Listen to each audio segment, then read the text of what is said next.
René Guénon, les principes du calcul infinitésimal. Chapitre 5.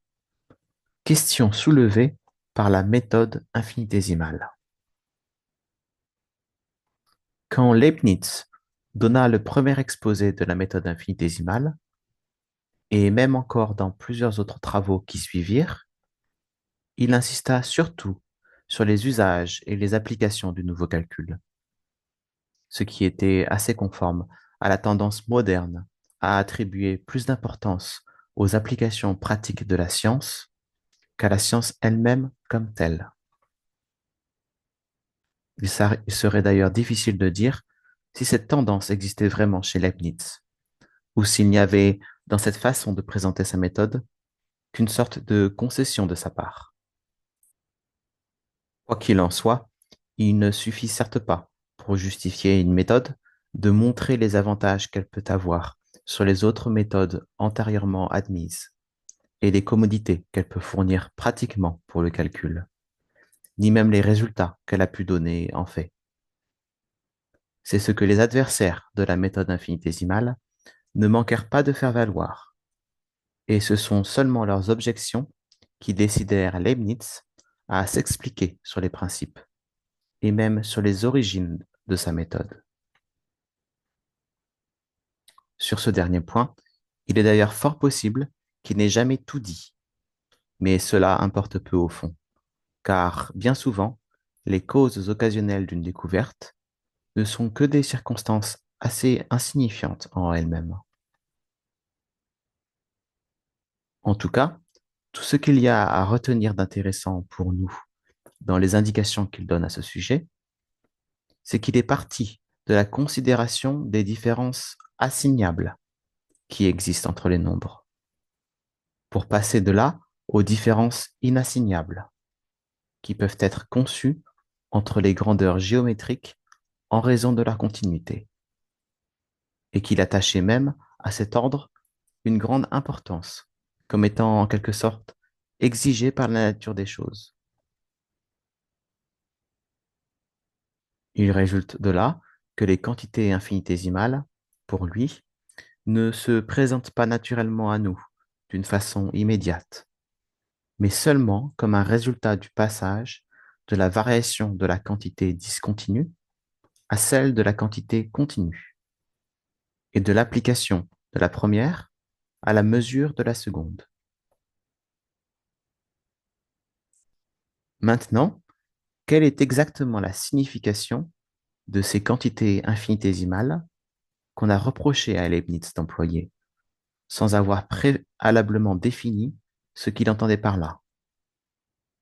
Et cette signification lui permettait-elle de regarder son calcul comme absolument rigoureux ou seulement, au contraire, comme une simple méthode d'approximation? Répondre à ces deux questions, ce serait résoudre par là même les objections les plus importantes qui lui aient été adressées. Mais malheureusement, il ne l'a jamais fait très nettement, et même ces diverses réponses ne semblent pas toujours parfaitement conciliables entre elles. À ce propos, il est bon de remarquer que Leibniz avait du reste, d'une façon générale, habitude d'expliquer différemment les mêmes choses suivant les personnes à qui il s'adressait.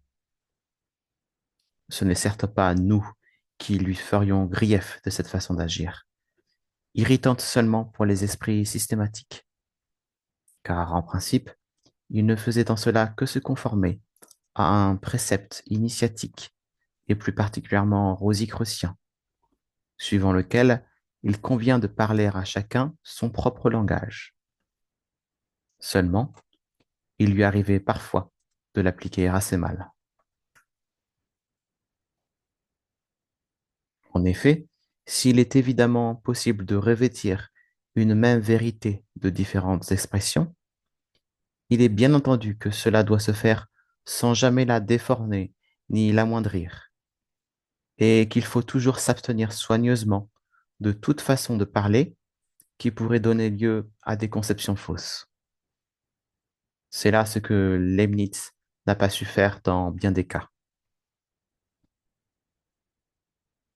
Ainsi, il pousse l'accommodation jusqu'à sembler parfois donner raison à ceux qui n'ont voulu voir dans son calcul qu'une méthode d'approximation, car il lui arrive de le présenter comme n'étant pas autre chose qu'une sorte d'abrégé de la méthode d'exhaustion des anciens, propre à faciliter les découvertes, mais dont les résultats doivent être ensuite vérifiés par cette méthode si l'on veut en donner une démonstration rigoureuse.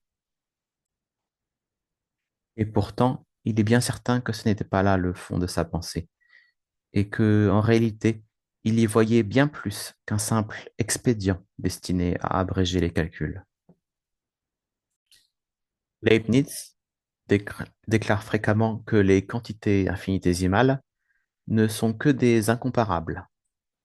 Mais pour ce qui est du sens précis dans lequel ce mot doit être entendu, il lui est arrivé d'en donner une explication non seulement peu satisfaisante, mais même fort regrettable, car elle ne pouvait que fournir des armes à ses adversaires, qui d'ailleurs ne manquèrent pas de s'en servir.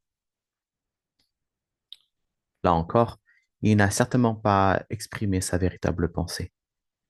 Et nous pouvons y voir un autre exemple, encore plus grave que le précédent, de cette accommodation excessive qui fait subsister des vues erronées à une expression adaptée de la vérité.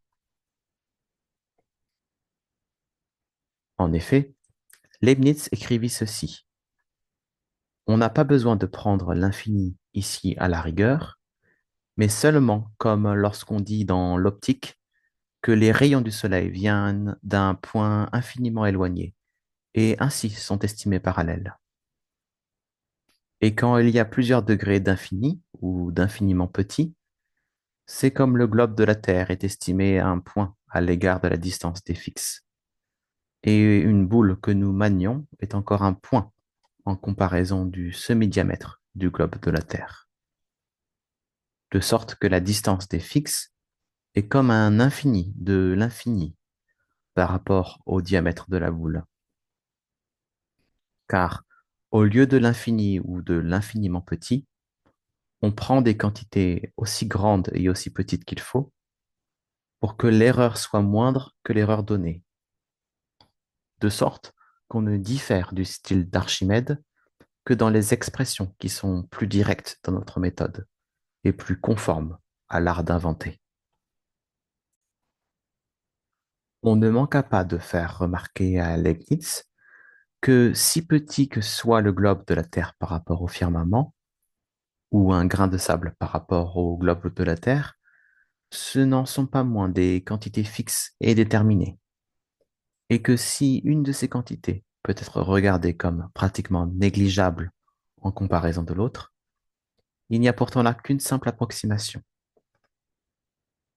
Il répondit qu'il avait seulement voulu éviter les subtilités et rendre le raisonnement sensible à tout le monde, ce qui confirme bien notre interprétation et ce qui, au surplus, est déjà comme une manifestation de la tendance vulgarisatrice des savants modernes. Ce qui est assez extraordinaire, c'est qu'il ait pu écrire ensuite. Au moins, n'y avait-il pas la moindre chose qui dût faire juger que j'entendais une quantité très petite à la vérité, mais toujours fixe et déterminée. À quoi il ajoute, au reste, j'avais écrit il y a déjà quelques années à Monsieur Bernoulli de Groningue que les infinis et infiniment petits pourraient être pris pour des fictions semblables aux racines imaginaires, sans que cela dût faire tort à notre calcul, ces fictions étant utiles et fondées en réalité. D'ailleurs, il semble bien qu'il n'ait jamais vu exactement en quoi la comparaison dont il s'était servi était fautive, car il la reproduit encore dans les mêmes termes une dizaine d'années plus tard.